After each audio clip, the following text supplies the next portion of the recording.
I was really privileged actually, because I was the youngest of 6 children, and my parents were loving and kind, and my mum had actually started a children's home at the end of the Second World War, and so we always had lots of people on the margins sort of living with us, as well as having a connection to a children's home. I suppose it gave me a real sense of inclusion. I saw people from very different backgrounds, and the way our family would embrace them and feed them and look after them. So it was a big household. I grew up on a strawberry farm at Manly, so on Moreton Bay, so it was very earthy, very gritty, and I was always drawn to the parables of Jesus, you know, the soil and the seeds and the watering and the reaping. That made real sense to me, so that really resonated with me. And that gave me a really good understanding of how we need to grow in our faith.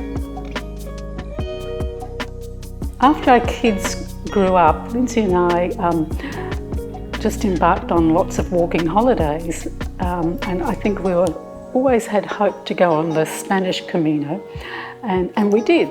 And then that got us really hooked, and you know, we did the Caminos in France and Italy and Portugal, and it was fantastic because it was really helping us to cultivate a sense of walking with God.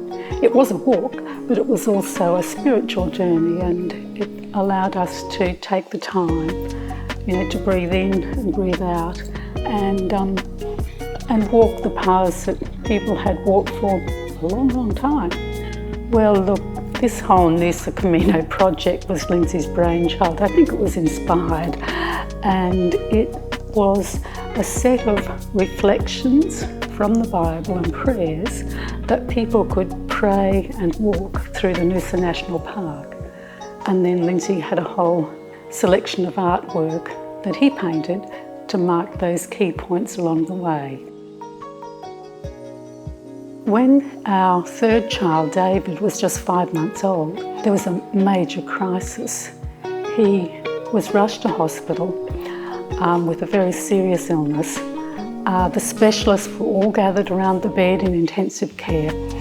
We even had the superintendent of the hospital, the children's hospital there at the foot of the bed, and they said, there's probably not much we can do. We just need a miracle. And you know, we had no time to prepare. It was just one of those acute situations. This was before social media, where we could let our friends and family know. So we would just cast upon God to miraculously heal David and get him through. It was an incredible time where in a split second, you know, you have to make a decision. Will you trust God in this?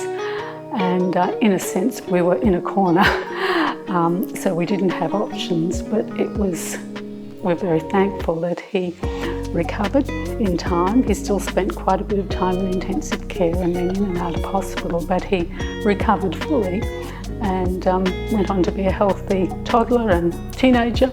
Now he's a husband and father of 2 boys. So we're really thankful for that. God really performed an amazing miracle, but there were also wonderful doctors who supported us. There was one doctor, a young doctor, who slept beside David's bed all night just to be attentive to his every breath, and that was extraordinary. Of course, there have been many more miracles, but that was one that was like a watershed for us as a family.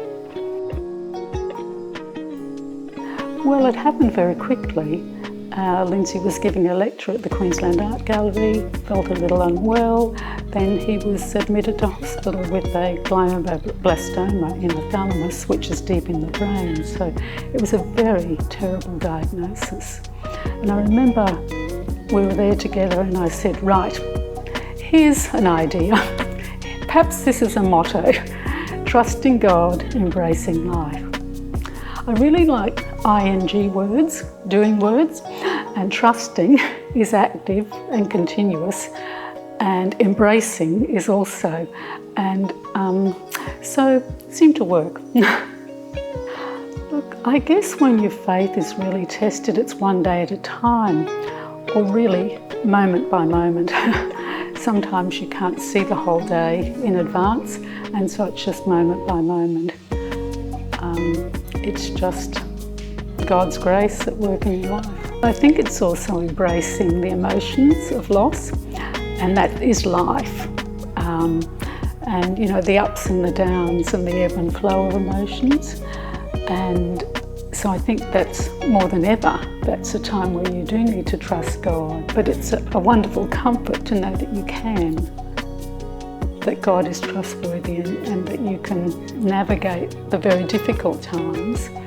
You know, the tears, the confusion, the absence,